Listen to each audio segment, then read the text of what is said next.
ডাঙৰ দা কি হ'ল? ডাক্তৰক লগ পাইছিলোঁ। ডাক্তৰে কৈছে মাইনীবাৰ কণ্ডিশ্যনটো ইমান ঠিক নহয়, অলপ পিছতে অপাৰেশ্যন কৰিব, ব্লাড যোগাৰ কৰি ৰাখিবলৈ কৈছে। ব্লাডৰ কাৰণে চিন্তা কৰিব নালাগে, মই ল'ৰা দুজনক ঠিক কৰি থৈছোঁ।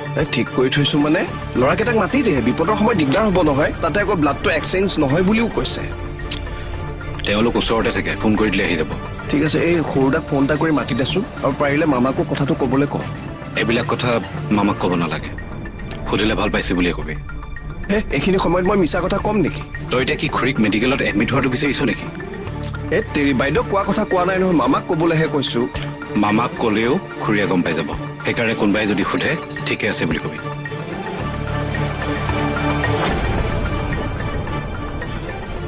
কেছটো লৈ পেলাই ডাঙৰ দা ইমান চিৰিয়াছ হোৱা নাই কেলে? মা, মাইনীবাৰ হৈ যোৱা ঘটনাটো আমিও ইমান সহজভাৱে ল'ব পৰা নাই। আমাৰোতো দুখ লাগিছে এইবোৰ কথা।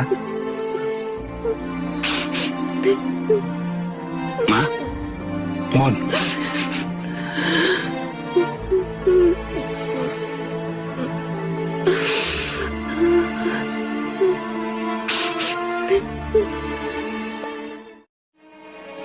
কি কৰো মামা?